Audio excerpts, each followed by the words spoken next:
Hello tout le monde, j'espère que ça va. Aujourd'hui, on se retrouve pour la suite de One Piece. Aïe aïe aïe. Pour le chapitre 1136, le monde qui attend le soleil. Comment ça? Est-ce qu'on va enfin parler de Nika proprement? Avant de commencer le chapitre, bien évidemment, il y a le pèlerinage de Yamato, la fille du démon. 22e épisode. Une mystérieuse base cachée à Udon? Mais non.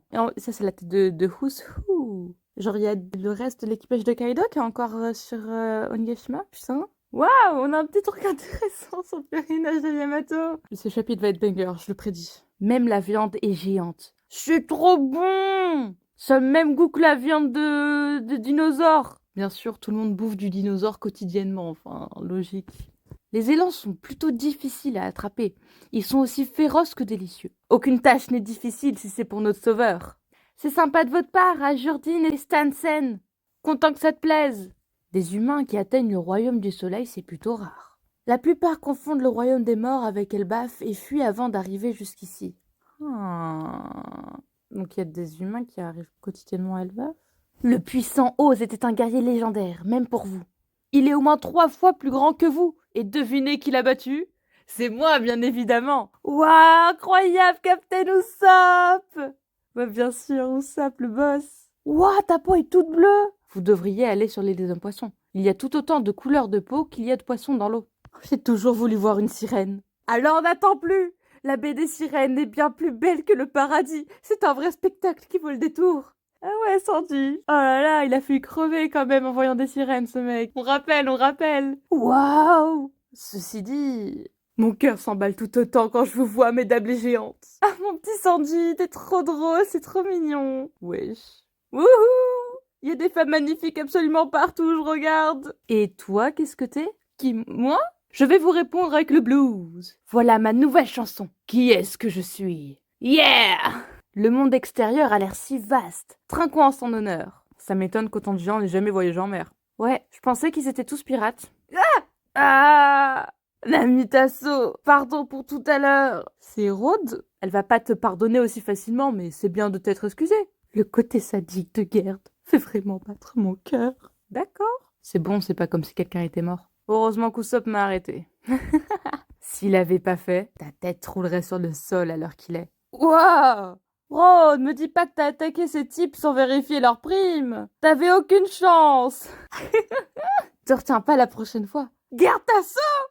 Elle est trop méchante, je suis en extase. Oh là là, mec. Faut voir un psychologue, là. Tous les gens d'Elbaf partagent le même rêve. Tout le monde veut devenir le prochain dieu du soleil et diriger le monde. Ah ouais? Moi, je connais un dieu du soleil actuellement. Il est éventuellement parmi vous, quoi. Ah? Ah? Ah? Pardon, excusez-moi. Le dieu du soleil? Tu te fous de moi? Le dieu du soleil ne dirige rien du tout. Ouais, c'est le dieu de la libération. J'irais plutôt le dieu de la destruction.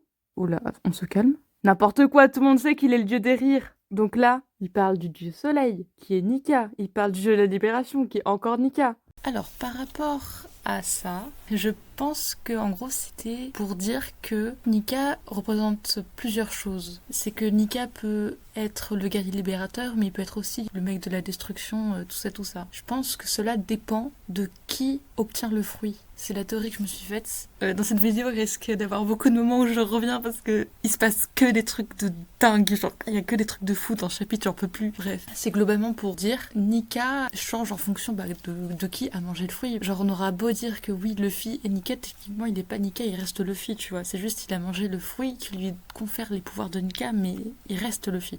C'est tout ce que j'avais envie de dire pour revivre de... Allez. Oh, Luffy, il bouffe, hein. Bah tiens, Luffy! Oh, quelle question! Ouais, ça s'agite un peu. Bah c'est qui ce dieu? Je me demande c'est qui. N'est-ce pas Luffy qui a mangé le Hitonomi modèle Nika? Nika, le dieu de la libération. N'est-ce pas Luffy? Les légendes des sacrés textes Harley, qui sont transmises de génération en génération à Elbaf, sont écrites dans une langue ancienne. Ce qui n'a conduit à d'innombrables interprétations. Comment ça? Vous avez que 2 générations Voilà. Toi, monsieur le chef, là. Ton père a vécu le siècle oublié, frère, c'est bon. Pardon, excusez-moi, je m'emporte un peu beaucoup. Personne ne peut dire avec certitude quelle traduction est exacte. Et voilà le résultat. Selon les textes Harley, le monde a été détruit 2 fois auparavant. Et le nom de Nika, actuellement où je tourne cette vidéo, nous sommes le 17 janvier 2025. Retenez cette date, s'il vous plaît.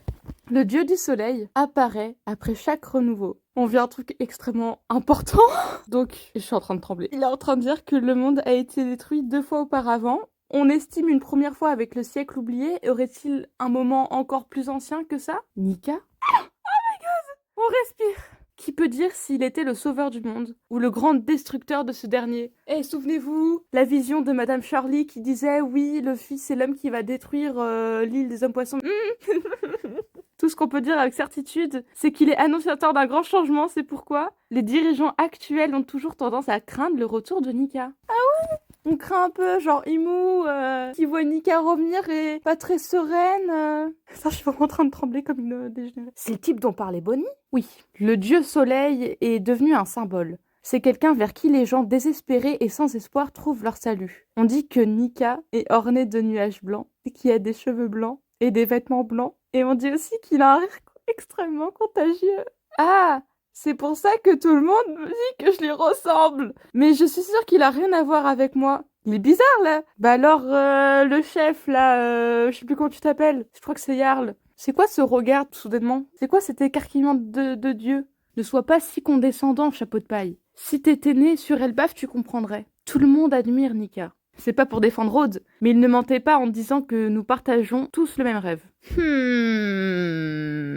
Loki était pareil. Je pense qu'il a tué Harald pour cette raison. Il voulait devenir Nika. Rien ne justifie ce qu'il a fait, l'ancien. Loki... Il est gentil alors? Absolument pas! N'oublions pas qu'il a, a priori, il a discuté de quelque chose, d'une promesse qu'il aurait faite à Loki. N'oublie pas ça. Il est le prince maudit. Une prophétie qui date d'avant la naissance de Loki annonçait déjà que le roi Harald serait tué par son fils. Puis, peu de temps après sa naissance, le destrier royal, le cheval de fortune, est mort. La même année, Lin, donc Big Mom, a tué le héros légendaire Jarl. Et les tragédies ne se sont pas arrêtées. 1 an plus tard, la reine est décédée. Le petit prince a utilisé sa force naturelle pour faire du royaume des morts son terrain de jeu. Il a tué de nombreuses bêtes féroces et a apprivoisé les autres. Il en a même envoyé quelques-unes dans différents villages. Il n'avait que 10 ans. Attendez. C'est juste une putain de page. Arrête. C'est quoi toutes ces infos là? Attendez. Donc, peu de temps après sa naissance, un cheval est mort. Lilin a tué un des héros légendaires. Ok, ouais, ok. C'était un pyromane. D'ailleurs, sa position ressemble beaucoup à quand Luffy rigole en mode Gear 5. Voilà. Les farces de Loki ont mis en danger de nombreuses vies. Il avait l'autorité d'un prince et une personnalité malicieuse. Il semait l'enfer quand le roi avait le dos tourné. Puis un jour, Loki a tué le roi Harald dans son propre château, le plus grand monarque qu'Elbaf ait jamais connu. Un homme splendide et sage qui tentait de se connecter avec le monde extérieur. Après, il y a un truc bizarre aussi, le fait d'ouvrir ses portes au monde. Parce que, comme ce qui s'est passé à Onigashima, quand Momonosuke, genre, tu sais, il a lu le journal de Oden et il parlait d'un truc du « Ouais, je pense pas que c'est encore le bon moment pour ouvrir les frontières. » Comment ça, mon rêve? Bref. Et du coup, là, le fait qu'il ait eu envie d'ouvrir le monde extérieur et que Loki, je sais pas, il voulait peut-être pas ça. Ok, tout va bien. On reprend. Il voulait que les gens voient au-delà de la réputation redoutée d'Elbaf, qui était connue comme le pays des guerriers. Jarl a tenté d'arrêter Loki. Mon casque m'a sauvé la vie. Il n'a rien sauvé du tout. Le règne de terreur de Loki a enfin pris fin il y a 6 ans. Il se met le chaos en mer quand le roux l'a capturé. Shanks! Shanks! On parle de Shanks! Shanks est vraiment venu ici? Ouais, il était là il y a pas longtemps, mais je sais pas où il est allé. À quoi tu penses? Zoro... C'est un peu plus tard, du coup. Environ du village. Attends, mais on a parlé à Zoro. J'avais remarqué que tu agissais bizarrement depuis tout à l'heure. Ça explique tout. Tu te rends compte qu'il a tué le roi? Il t'a juste menti? Il a dit qu'il savait où il était, Shanks! T'as une idée d'à quel point j'ai envie de le revoir? Oui, tu l'as dit une tonne de fois. Pour moi, il a juste voulu t'utiliser. Et comment tu le sais? T'as jamais rencontré Loki? Oh my god, on a une discussion entre capitaine et second. Oh mon dieu! Pardon. J'aime beaucoup leur dynamique de duo et... Ah putain, alors ça faisait longtemps. J'aime trop les conversations comme ça. Oh là là, ok. Mais du coup, il en a parlé à Zoro. C'est vrai. Je me base juste sur sa réputation. Je te dirai tout ce que je sais, y compris l'endroit où le roux se trouve actuellement. Si c'était un mensonge, je le défonce. Ah! On a le début. Attendez, on retrouve le trio du début. Ça me rend nostalgique. Vous partez faire ce que je pense? Ne comptez pas y aller sans moi. Attends, mais Luffy, il a parlé à combien de gens de ça? Parce que du coup, Nami est au courant. ainsi que Zoro. Après, je sais pas si les autres sont au courant, parce que là, on a le trio. Oh mon Dieu, j'adore ce trio. Ok, je me calme. Luffy, on va récupérer la clé. Mais s'il fait quoi que ce soit de suspect, on s'occupe de lui. D'accord, merci. Pourquoi il est là, lui? C'est mon nouvel esclave. Je suis si heureux. Putain, c'est vrai, il est un petit peu maso, le gars. N'oublie pas que... Actually, en fait, n'oublie pas que tu es ton esclave numéro 1. Et que Sanji est le numéro 2. Les femmes badass me font vraiment tourner la tête.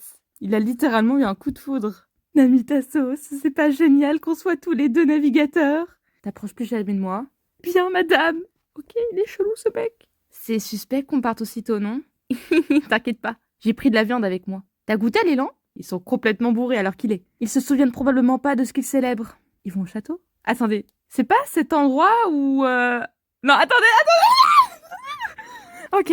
Attendez, c'est pas le château où il y a ce qui se passe, où il y a ce qu'on... Je suis pas prête pour une confrontation. Est-ce qu'il va avoir chance? Ok, pardon, excusez-moi. Dis-moi, Rose, si le trésor du château venait à disparaître soudainement, ce serait un problème? Ma vie est catastrophique. Je pense que je ne le remarquerai même pas. C'est à ça que tu pensais depuis le début, Nami. Ok, Nami pensait juste à prendre le trésor. Hein? Tes yeux. Togahaha. Alors, c'est donc ça? Ok, ils sont déjà là. Ils sont plus au château. Ils sont plus au château. Putain, je me suis hypée pour rien. Attends, ils vont rentrer au château? Ils vont voir la merde qui s'est passée? Royaume des morts. C'est quoi ce chapitre? J'en peux plus! Arrêtez! Ok, si j'ai bien compris votre proposition, je crains que je doive la refuser. C'est un honneur d'être invité à vous rejoindre, mais ça ferait de moi un dragon céleste, pas vrai? Ok. Vous croyez vraiment que quelqu'un deviendrait volontairement une telle pourriture? Tu me plais?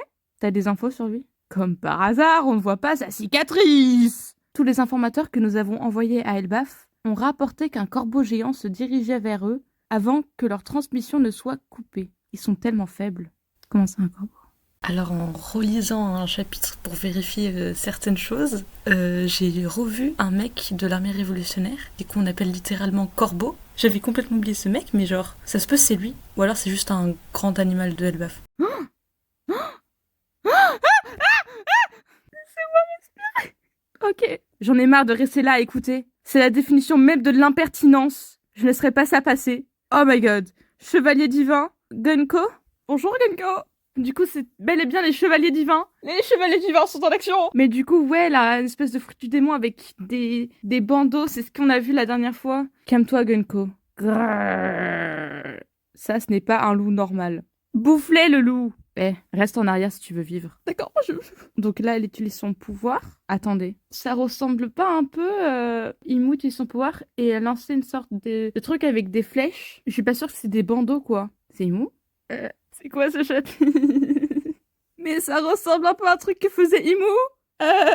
Est-ce que c'est moi qui faisais des vannes? Ça se peut, c'est vraiment ça? Ok. Et le loup se fait démonter sa race. Elle l'étrangle, c'est une sorte de bandage. Le loup? Si on l'épargne... Attends. C'est l'autre côté, mais on voit pas bien. Putain, elle va jusqu'à où, sa cicatrice? C'est la première fois qu'on le voit de ce côté-là. Sachez-le. Si on l'épargne, tu changes d'avis? Alors c'est comme ça que vous fonctionnez? Si c'était ça, votre offre, alors j'accepte le destin de mon partenaire. Je lui cède de reposer en paix. C'est normal de pleurer et de se mettre en colère, mais un guerrier ne se débat jamais et ne hurle pas face à la mort. Oh. Et je vais ravaler ma fureur et je l'utiliserai comme carburant quand je réduirai ce monde en ruine. Une déclaration pleine de fierté. Ok, je vais bien. Alors, déjà, Luffy a parlé de cette promesse avec Loki. Avec Zoro et Nami. Et du coup, on retrouve le trio du début, ce qui fait beaucoup de bien à mon cœur. Ensuite, la meuf, la introduction de Gunko. Elle a un œil différent. C'est quel œil de Imu qu'on nous montre régulièrement? Là, je pense que arrêtez entre guillemets de tourner là. Je vais faire une pause. Je vais me reposer, mettre les choses à plat. Et je reprendrai sûrement plus tard. Donc genre vous allez sûrement me retrouver immédiatement. Ou j'aurai sûrement regardé des trucs pour clear my mind. Mais bref, parce que là, parce qu'il se passe trop de choses importantes. En plus, j'ai toujours pas fini le montage de l'autre. Je suis trop une merde. Je finis le montage de l'autre, je la publie et donc à tout de suite pour la suite, tout simplement. Alors, Me voilà d'être opposée de ce chapitre de What the fuck, hein. Du coup, j'aimerais reparler déjà sur tout ce qui est corbeau là. Il y a un gars de l'armée révolutionnaire qu'on appelle vraiment Corbeau, quoi. On sait très bien que l'armée révolutionnaire est un peu contre les chevaliers divins. Est-ce que on verra Dragon faire enfin un move? Est-ce que les révolutionnaires vont enfin capter Putain, j'espère, hein, parce que frère. Donc, ce serait une première possibilité. Ensuite, par rapport à Genko égale Imu éventuellement. Alors déjà, Imu, elle peut à peu près se transformer de ce qu'on a vu. Je suis allée un petit peu sur Twitter, TikTok. Moi, j'ai tout de suite du coup remarqué ces sortes de bandages du coup qui sont en mode flèche. Alors là, je ne crois pas qu'on l'a vu transpercer des gens parce qu'en fait, dans les images qu'on voit Imu attaquer genre Cobra, on voit qu'elle le tue littéralement. Genre on voit c'est la flèche, paf, elle se lance et pif, ça le tue genre. Sauf que ça ressemble vraiment, la manière dont la flèche bouge, ça ressemble beaucoup à son bandage. Et c'est ça qui me fait dire, mais il y a possibilité que son bandage, enfin que c'est un pouvoir pareil à Imu. Après on voit un peu ses yeux. Et c'est vrai que sur Imu, en fait, quand il montrait à l'écran, très souvent quand il y a un plan sur son œil, c'est souvent son œil gauche qui est montré. Et je trouve que c'est l'œil qui ressort le plus chez Gunko. Voilà, après ça veut pas forcément dire quelque chose. Après ses yeux ne ressemblent pas directement à ceux de Imu. Genre sont pas exactement les mêmes. Parce que ce qui me paraît bizarre sur le fait que ce soit Imu, c'est que pourquoi elle se présenterait comme ça alors que c'est le plus grand tabou du monde entier, genre alors que Gorosei, si une personne la voit, elle tue immédiatement cette personne. À moins que les chevaliers divins soient au courant de l'existence de Imu, ce qu'on ne sait pas exactement, mais peut-être que ce Shanks jumeau clone est au courant de ça, on ne sait pas. Que du coup ce serait une exception. Et après, on ne connaît pas aussi l'état des géants actuellement, parce que les Mugiwara, du coup, on a vu le fils de Ronami qui allait entrer dans le château là où était justement Shanks ou Pranks ou Pronx ou Bronx ou appelez-le comme vous voulez. Et Gunko, du coup, sauf que là, ils sont devant Loki. Ils vont rentrer dans le château, ils vont voir les deux géants et on ne sait pas comment ils sont. Est-ce qu'ils sont encore en vie ou alors est-ce qu'ils les ont tués? Car s'ils les ont tués, mon cœur penchera plus sur le fait que Gunko égale Imu. Genre, en fait, ça me paraît trop chelou que Imu, c'est un personnage qui est tellement important que je me dis, mais genre, pourquoi il aurait. J'ai l'impression que ça sort tellement de nulle part que c'est pas possible que ce soit Imu, genre. Enfin, il y a des similitudes, tu vois, genre juste son pouvoir. Ou après, c'est un peu les chevaliers divins. Imu leur donnait des pouvoirs comme Imu un peu a fait avec le Gorosei, tu vois. Mais genre en moins ouf. Mais ça reste ouf. Genre. Et en vrai, ouais. Ou alors c'est vraiment sa servante. Ou c'est juste la servante de Imu qui a un pouvoir similaire. Et qui du coup serait aussi chevalier divin. Chevalière divine. Et après, le fait que ce Shanks, qui pourrait plutôt du coup pencher de la balance du c'est Pranks ou Branx ou Pronx, je sais plus, j'ai vu différents noms donc bon, serait bel et bien un frère jumeau ou un clone parce que c'est censé être lui qui a quand même attaqué Loki et qui a enchaîné Loki. Et c'est quand même bizarre que Loki n'a pas eu. Il a l'air plutôt dans la détente quoi. Alors que s'il était vraiment devant Shanks, genre Shanks, qu'il a quand même enchaîné à cet arbre, tout ça, qu'il a battu, est-ce qu'il serait pas un peu plus vénère parce qu'il a l'air de pas l'avoir dans son cœur, tu vois? J'ai l'impression qu'il sait que c'est pas vraiment Shanks. Après, ça se peut, c'est qu'une impression. Après, il y a aussi par rapport à Luffy qui, genre en mode Nika, ouais, je pense pas que ça a vraiment un rapport avec moi. Oui, il a mangé le fruit Hitohitonomi et modèle Nika, mais genre, pour lui, ce sera jamais Nika, il restera Luffy. Donc moi, je trouve ça que c'est quand même vachement cool qu'il pense comme ça. Mais bon, je vais pas dénier que frère. Comment dire, j'aime bien un peu comment ça a été fait parce que c'est vrai que techniquement ce n'est pas Nika. C'est compliqué à expliquer. Parce qu'ils représentent la même chose. Genre, Nika, Joy Boy, Luffy, techniquement, représentent un peu, genre, sont similaires, mais ce sont pas exactement les mêmes à 100%, tu vois. Luffy, il a mangé le fruit de Nika, mais ça veut pas dire que c'est Nika. C'est juste un mec qui a mangé le fruit de Nika, genre. Bon, je sais pas si c'était clair, mais bref. Alors du coup, j'ai fini le dérush de cette vidéo. J'aimerais remettre quelques petits pendules à l'heure parce que là maintenant, par rapport au fait que Imu égale Gunko, je ne suis plus de cet avis, j'avoue. Je pense honnêtement pas que la révélation d'Imu serait introduite comme ça. Pour moi, c'est insensé. Du coup, je pense vraiment que Gunko est plutôt la servante d'Imu. C'est tellement plus cohérent. Et que par exemple pour la mort de Cobra, qu'en fait ce soit pas Imu qui l'ait tué, mais Gunko du coup qui était juste à proximité et qui a tué Cobra. Mais juste, elle était cachée, genre on la voyait pas, quoi. Genre, je pense juste qu'elles sont extrêmement liées. Et c'est juste ça qui m'a fait mettre en tête que Imu égale Genko, mais je pense pas que c'est le cas actuellement. Après, je sais pas si son œil a un lien avec Imu qui prouve encore plus leur connexion. À voir pour la suite, hein, si cet œil a fait des effets spéciaux ou si c'est genre la présence d'Imu en Genko, mais ça me paraît chelou ça aussi. Et why not? Enfin bref, c'était juste pour remettre au clair. Car là, je suis plus sûre de mes propos. Du coup, j'espère que cette vidéo vous aura plu, hein. Et on se retrouve très vite pour la suite, la semaine prochaine a priori, du chapitre 1137. J'espère qu'il sera tout aussi excellent, s'il vous plaît. J'ai tellement hâte de voir la suite, genre. Oh mon dieu. Salut tout le monde, n'hésitez pas à vous abonner, à liker la vidéo et à commenter, bien évidemment, mais donnez-moi votre avis sur ce chapitre en fait. Allez, salut tout le monde!